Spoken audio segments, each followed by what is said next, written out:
KBS 교통정보센터였습니다.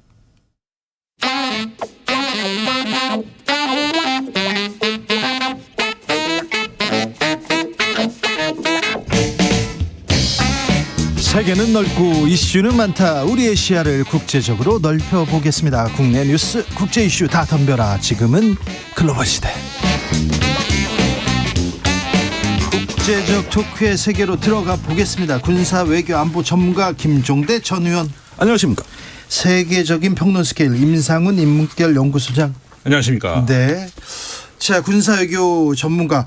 외국에서 한국의 군사 외교에 대해서 궁금한 게 많습니다. 방위 산업 궁금한 게 많습니다. 그래서 외국 기자들이 연락 옵니다. 한국의 최고의 군사 전문가 누구냐? 그랬더니 김종대다. 제가 그랬더니 맞다 그러면서 소개해달라고 하더라고요. 만났습니다. 잘 만나셨어요? 예, 네, 뭐 알겠습니다. 재밌는 얘기 많이 했어요. 그러니까 그 친구가 만나고 굉장히 수준이 높아서 정말 전문가더라 그 얘기를 하더라고요. 루몽드 기자요?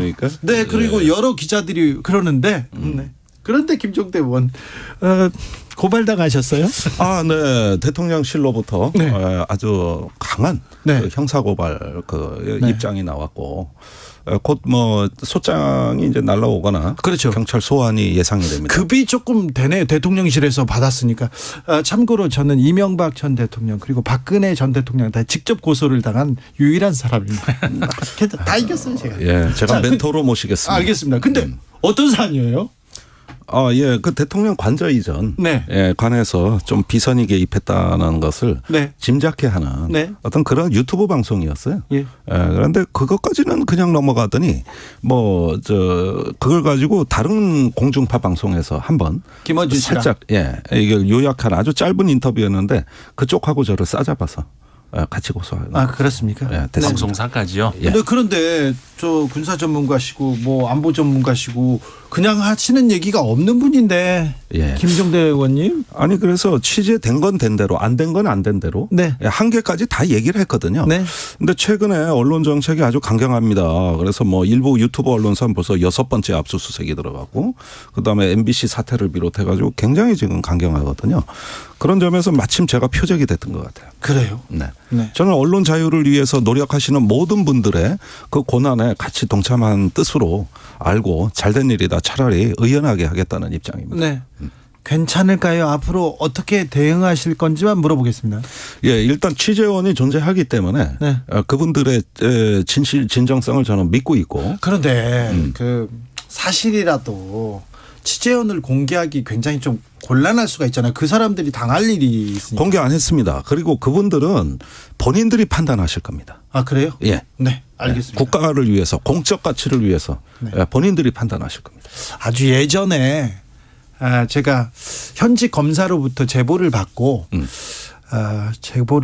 이렇게 폭로를 했었습니다. 그때 뭐 고발 사주였어요. 네. 현직 판사가 부인 사건을 빨리 고소해라. 빨리 기소를 해가지고 넘기면 자기가 처리하겠다. 그분은 김재호 판사였고요. 그 당사자는 나경원 전 의원이었어요. 무슨 사건인지 네네. 알겠네요. 그때 고소를 했어요, 저한테. 네. 저를 고소를 했을 때 제가 제보자를 밝히지 않았거든요. 네. 왜 그러냐면 그분이 괴로워하는 걸 원치 않아서 그랬더니 구속영장을 치려고 하니까 그 제보자가 손을 들고 나왔습니다. 나온 사람은 박은정 검사였습니다. 예, 유명한 사건이죠. 네, 그 사람 저한테 구속영장을 치려고 했던 사람은 이시연 검사였는데 그분은 지금 용산 대통령실에 계시고요. 그렇군요. 네. 지금 박은정 검사는 조사를 받으러 다니고 있습니다. 예, 그렇죠. 자, 다른 얘기로 넘어가겠습니다. 네. 본론으로 참 제보자에 대해서 어떻게 해야 되는지 참 고민이 많을 것 같아서 얘기했습니다. 임상훈 소장님, 네. 프랑스에서 바이든 날리면 이런 비슷한 논란이 있습니까? 뭐 비슷한지는 모르겠는데 뭐냐면은 그 토이스토리 3탄에서 그 인형끼리 대화하는 장면이 있는데요. 네. 이게 이제 원래 대사가 바비 이렇게 이 대사예요. 네. 근데 그게 F로 시작하는 이렇게 들린다는 거예요. 바비가 예. F로 달리는. 이거는 음성학적으로 완전히 다른 소리잖아요. 네. 그런데 그렇게 들린다는 거죠. 그래서 이 논란이 그러니까 장난 논란이죠. 하지만은 이게 들어보면은 나 진짜 이거로 들리는데 하는 사람이 있다는 거예요. 그래가지고 이게 프랑스에서 굉장히 논란이 되고 있는데. 아, 그래요? 이게 이제 정신의학 분야에서 이제 권위자들까지 나와가지고 이 관련 이야기를 합니다. 근데 이제 그렇게 얘기를 하죠. 이제 소위 환청, 환시 이런 것들은 자기가 원하는 바가 있으면 실제로 그렇게 들린다는 거죠. 믿고 싶은 대로 들린다. 그렇죠. 믿고 이게 우리가 흔히 하는 말이 아니라 정신의학자들이 그렇게 얘기를 프랑스에서 하고 있거든요. 네. 그렇게 믿고 있으니까 그렇게 들린다. 알겠습니다. 이런 분야에 대해서는 우리나라의 전문가들이 많으니까 우리는 전 국민들이 듣기 평가할 능력을 이렇게 갈고 닦았지 않습니까? 그러니까 뭐 우리나라의 전문가를 좀 이렇게 만나보면 될 텐데. 글쎄요. 자, 중국이 백지 시위 이후에 사실상의 통제 정책, 봉쇄 정책을 바꾸는 것 같습니다. 위드 코로나로 가는 것 같습니다. 예. 지금 제로 코로나라는 말이 완전히 사라졌습니다. 그다음에 그 인민일보라든가 환구시보 관영 매체를 통해서 나오는 말은 오미크론이 그렇게 독성이 병원성이 크지 않다. 별거 아니다. 그다음에 또 겨울 독감, 겨울 감기 정도 수준일 거다. 갑자기 평가가 180도 달라졌어요. 얼마 전에 20차 당대회 전까지 뭐라 그랬냐. 제로 코로나 정책은 절대 포기해서는 안 된다. 네. 이랬거든요. 예. 그런데 이제 지난달 20일경부터 마구마구 이제 중국 전역에서 시위가 일어나니까 네. 완전히 백기를 든 듯한 이런 모양이 나오고 있어요. 그런데 중국 인민들한테 절대 조심해라, 통제하고 막 나가지 마라 하다가 갑자기 괜찮다 이렇게 얘기해도 되는 건가요? 그러니까 이게 중국에서는 굉장히 이례적인 일인데 네. 사실상 우리도 경험해봤지만 오미크론 변종이 좀 더 약하긴 약하잖아요. 네. 중국에서는 그걸 숨겼어요. 혹시나 이거 약하다는 얘기가 퍼져나가면 사람들이 괜찮잖아 얘기할까 봐 네. 숨기다가 지금 의원님 말씀하신 것처럼 갑자기 이건 약하다. 이제 안 해도 된다. 이렇게 갑자기 180도 돌변했거든요. 이게 어떻게 보면은 그 중국 같은 경우에 그런 1인 체제 최고 지도부가 무결점이어야 되는데 사실상 지금까지 오류를 인정을 한다. 이거는 그런 상처가 난다는 것에 대해서 중국 정부는 굉장히 앞으로 정치적으로 반부패 이런 것들을 가지고 사정 정국으로 나갈 수도 있다.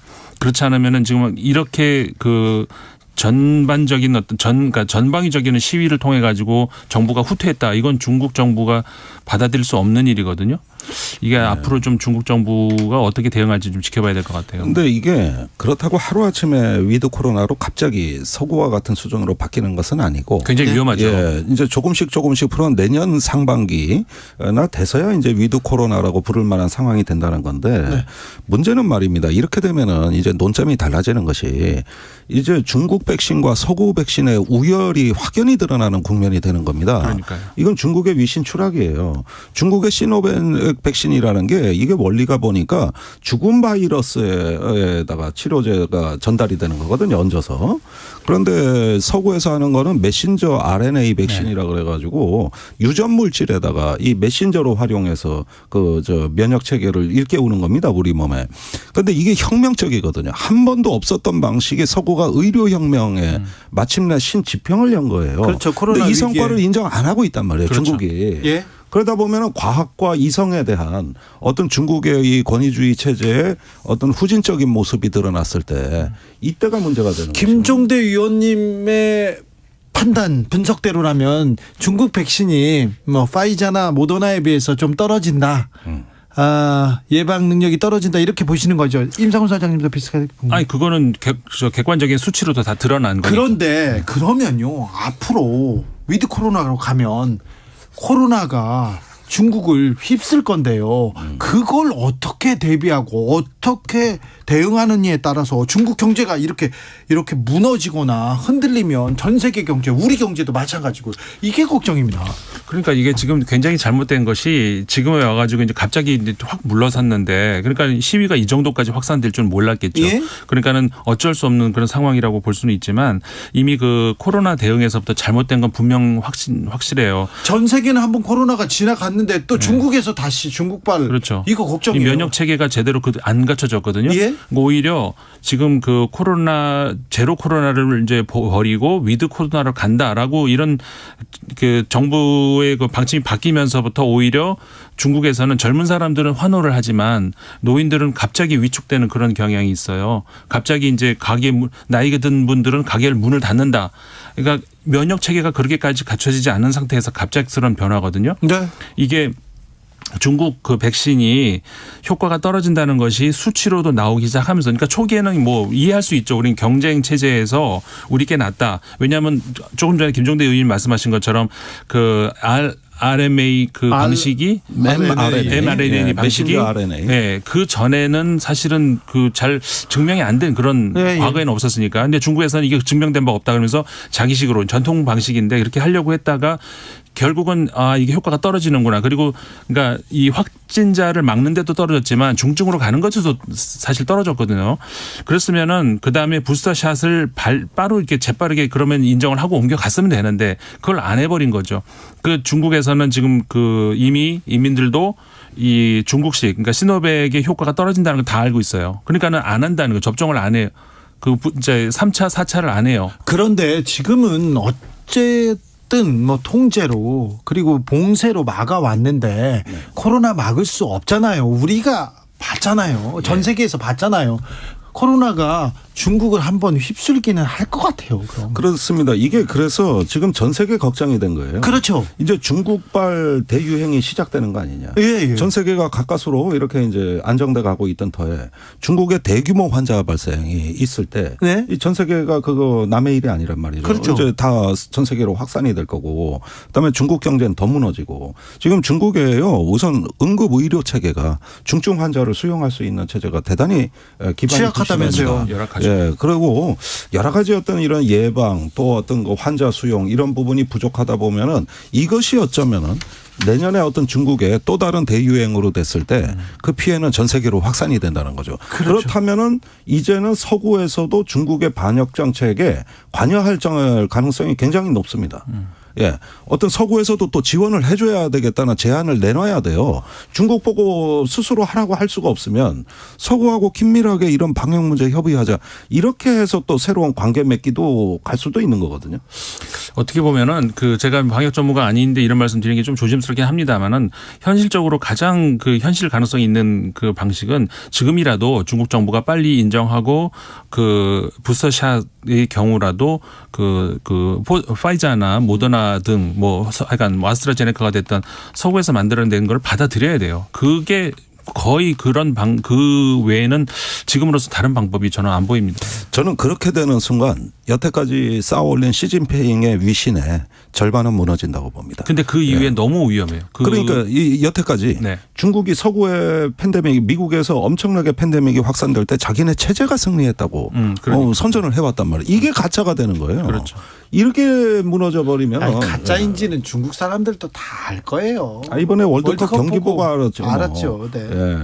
그러니까 이런 면에서 지금 중국 특색의 사회주의라고 하는 그렇죠. 이 발전 전략에 중대한 차질이 있을 수가 있는 것이죠. 아무튼 중국의 태세 전환 레나님께서 시진핑도 국민 눈치 보는데 우리나라 정치인들은 왜 안 보지 얘기합니다. 7452님 위드 코로나로 중국에게 혹독한 겨울이 올 것 같습니다. 오겠죠. 이거는 반드시 옵니다. 우리도 좀 잘 대비해야 될 텐데 두 분이 방법을 알려주세요 얘기했는데 우려만 얘기했습니다. 네, 우려만 얘기했어요. 네. 고발당해가지고 거기까지는 네. 자꾸 놀리시네. 아닙니다. 무슨요? 저는 평생을 고발당했어요. 평생 뭐 소송 기준가액으로는 제가 계속 피고발인 협의회를 맡으세요. 그럴까요? 예. 저는 법조인으로 살고 있는데요. 항상 저한테 빵 하나 들고 오십시오. 알겠습니다. 네, 소송 걸린 사람들은 저한테 다 오게 돼 있습니다. 시진핑 국가주석 지금은 사우디아라비아 방문했네요. 또 사우디에서도 극진하게 좀 대접하는 것 같습니다. 호호 어떻게 보셨어요? 이게 바이든이 연초에 갔던 거하고 너무 대비된단 말입니다. 그러게요. 지금 벌써 나오는 뉴스들 보면 아직까지 이제 협의가 뭐 다 정상 성명이 나온 건 아닙니다만은 한 40조 원 이상의 석유 수출 계약을 맺을 가능성이 있다. 이런 이야기가 나오고 있고. 40조 원이요? 예.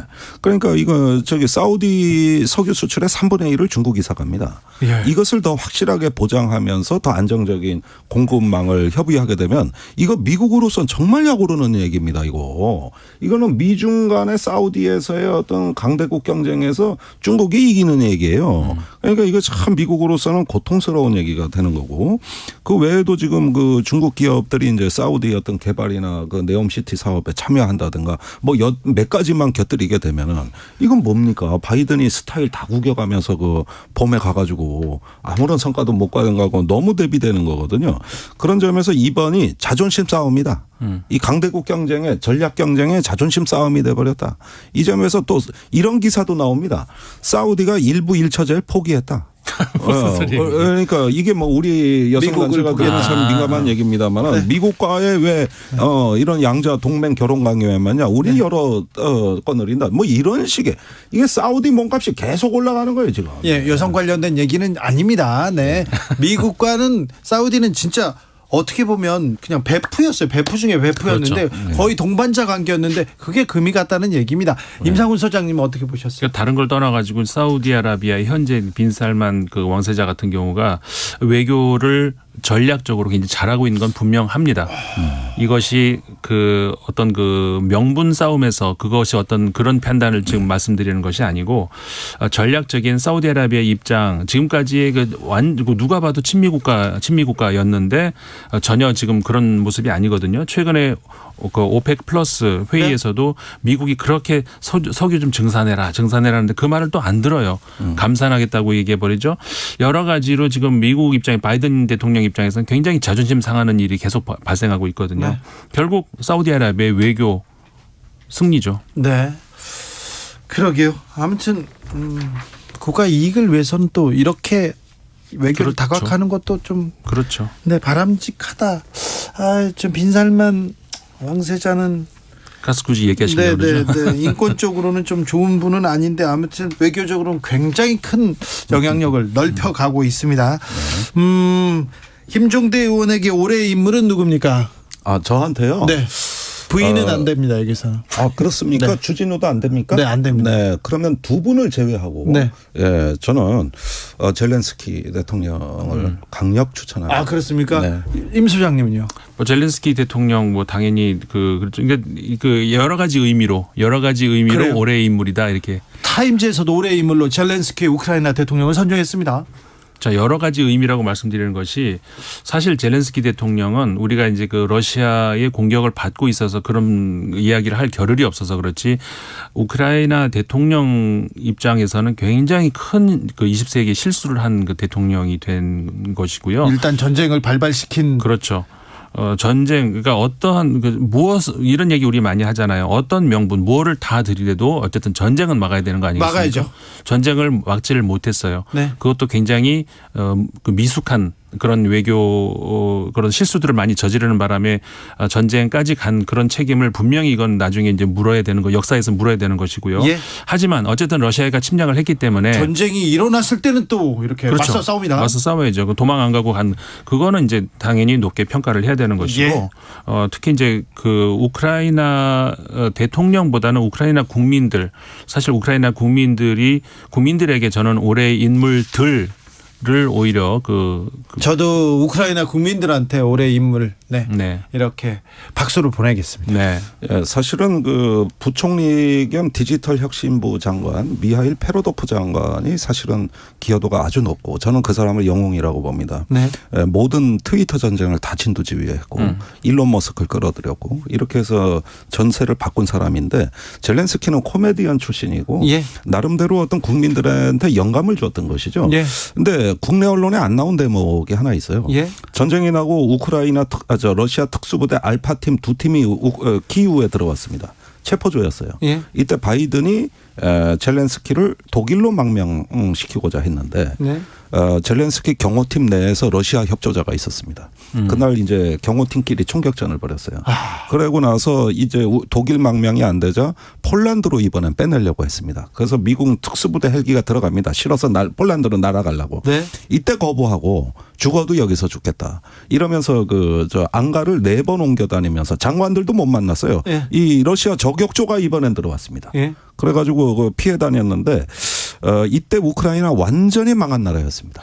완전히 망하고 시스템이 마비됐는데 만약에 그때 젤렌스키한테 어떤 또 뭐 변수가 생겼다면 또 이 전쟁이 모르죠. 예, 그때 젤렌스키의 용기 있는 행동 하나가 역사를 바꿉니다. 예. 완전히 무너진 나라를 일으켜 세우는 거거든요. 처음에는 근데 망명하고 도망가려고 했어요.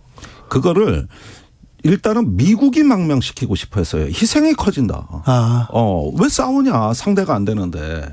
그러면서 마크 밀리 합참의장은 의회 보고에 뭐라 그랬냐 하면은 저 우크라이나는 전쟁이 나면 72시간 이내에 무너진다고 그랬어요. 그렇죠. 모든 전문가들이 네. 사흘 안에 다 끝난다고 했잖아요. 그러니까 마크 밀리가 얼마나 웃기는 양반이냐 하면은 아프간에서는 무너지는 정부를 보고 안 무너진다 그랬던 양반이 이번에는 안 무너지고 용기 있게 버티는데 무너진다고 했거든요. 그래서 미국 합참의장 말은 반대로만 믿으면 돼요. 미국의 정보력이 왜 그 모양입니까? 아니 강대국의 정보 판단이. 네. 그래서 이것도 문제입니다. 그런 상태에서 이 모든 역사를 젤렌스키가 이제 휴대폰 카메라로 촬영한 그 영상 메시지에서부터 변화가 시작됐다. 그렇죠. 예, 이게 연결된 세계에 우리가 새로운 어떤 양상을 본 거예요. 네.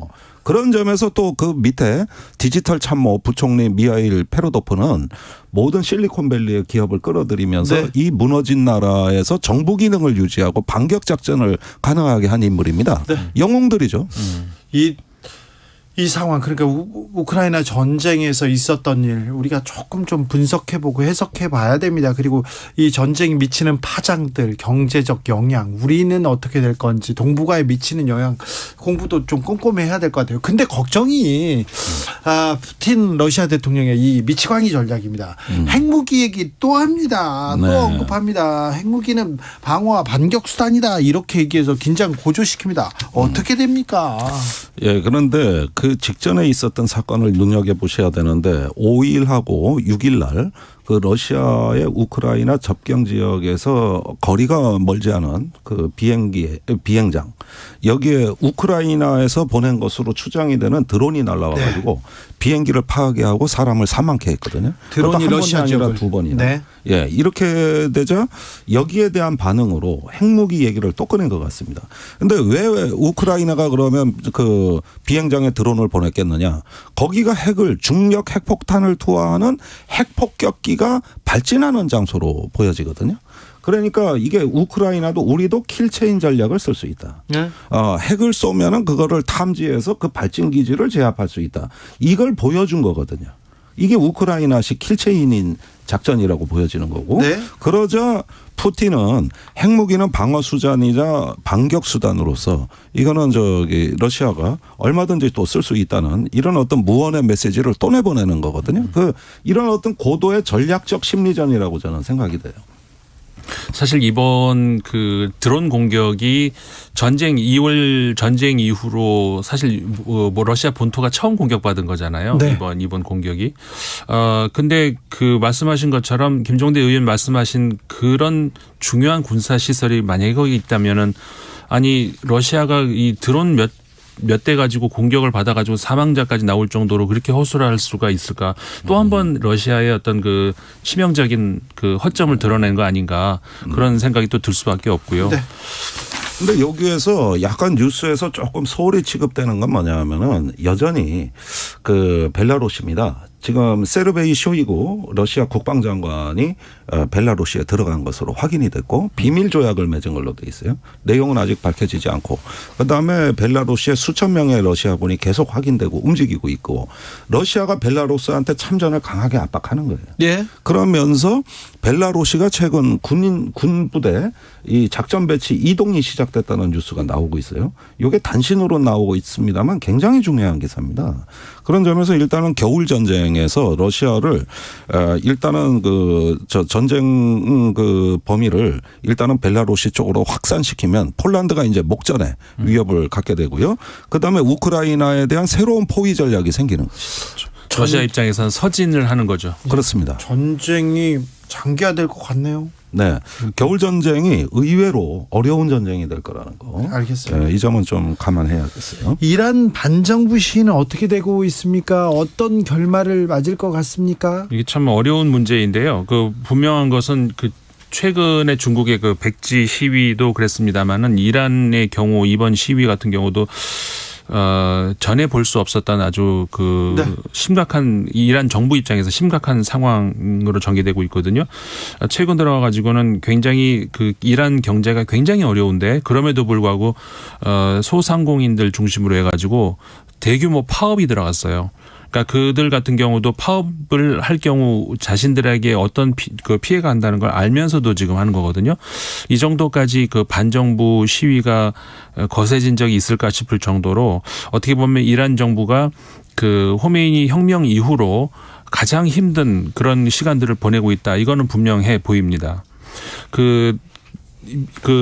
지금 보도에 나온 것들을 보면은 이란의 최도 지도자의 동생도 마저도 이제 반정부 대열에 섰다 이렇게 나오는데 근데 이제 그분 같은 경우에는 원래부터가 이제 반정부 인사였고 그렇기 때문에 이제 사실은 그것보다도 조금 전에 말씀드린 국민들의 저항이 만만치 않다. 과거에 볼 수 없는 정도의 수준은 분명해 보여요. 사망자 수도 지금 정부에서 발표한 것만 200명 사망이라는데 그러면은 훨씬 많은 숫자라고 볼 수가 있거든요. 최소 400명 정도가 지금 사망한 것으로 보이고요. 시위 규모가 우리가 생각하는 그 이상으로 굉장히 심각한 단계로 가고 있는 것 같습니다. 예, 이게 과거에 오렌지 혁명이라고 부르는 그런 양상으로 과연 갈 수가 있느냐. 중국 정부 비슷하게 이란 정부도 유화책은 내놨습니다. 히잡 사용을 좀 완화하겠다는 이런 법안이 제출됐다 그러고 그다음에 도덕 경찰이라고 하죠. 폐지한다고 하죠. 히잡 안 쓴 여인을 납치했는데 결국은 의문사로 이렇게 결과가 밝혀진 이런 어떤 부분들에 대해서 도덕 경찰을 폐지하겠다는 이야기까지 내놓고 있지만 이것으로 막아질 것 같지가 않아요. 네.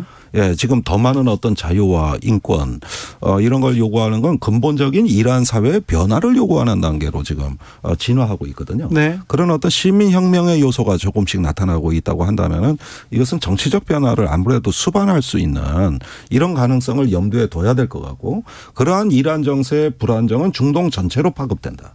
아시다시피 이란은 시아파의 대부입니다.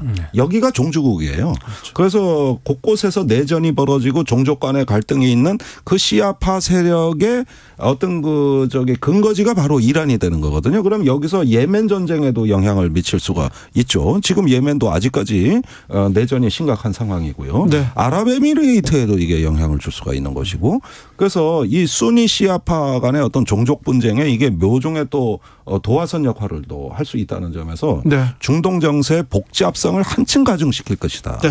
이런 점에서 이거는 단순한 국내 문제라고 볼 수 없다는 것이죠. 알겠습니다. 중국에 대해서 살펴봤습니다. 중국에서 방역을 풀자, 방역 속도 완화 속도 빠르게 지금 진행되자 대규모 감염 우려 확산됐고요. 디즈니랜드 재개장하고 항공권 불티나고 있다고 합니다. 그래서 이게 또 세계 물가의 큰 상승 요인으로 작용한다는데 우리한테는 어떻게 올지도 좀 한번 더 고민하고 더 공부하도록 하겠습니다. 김종대 의원님, 다음 주에는 앨런 머스크 그분의 행보에 대해서도 좀 군사적으로 좀 알고 싶어요. 제가 제일 관심 많고 요즘 글 쓰고 있어요. 그래요? 예, 그분은 이제 기업가가 아니에요. 종전협정안도 내놔요. 아니, 그러니까요. 자기가. 이 군사적으로 앨런 머스크를 어떻게 분석할 것인지, 이거는 전 세계에서 김종대만 할 수 있는 것 같아요. 예. 그렇죠? 제가 KBS 강연한 내용입니다. 그렇습니다. 일요일 날 생과 함께 해서. 참. 소장님, 국제정세 더 공부해야 되는데 우리가 다음 주에는 어떤 얘기를 좀 더 희망적인 얘기를 할 수 있겠죠? 희망적인 이야기를 해야 되는데 네. 희망적인 얘기라는 것이 이제 아까 말씀드린 이란의 경우 네. 그 중국의 경우도 이제 그 인민의 파워를 보여줬다는 그런 것들이 전 세계적으로 좀 많이 나왔으면 좋겠어요. 알겠습니다. 김종대, 임상훈, 김종대 두 분과 함께했습니다. 감사합니다. 고맙습니다. 고맙습니다. 저는 6시에 2부 이어가겠습니다.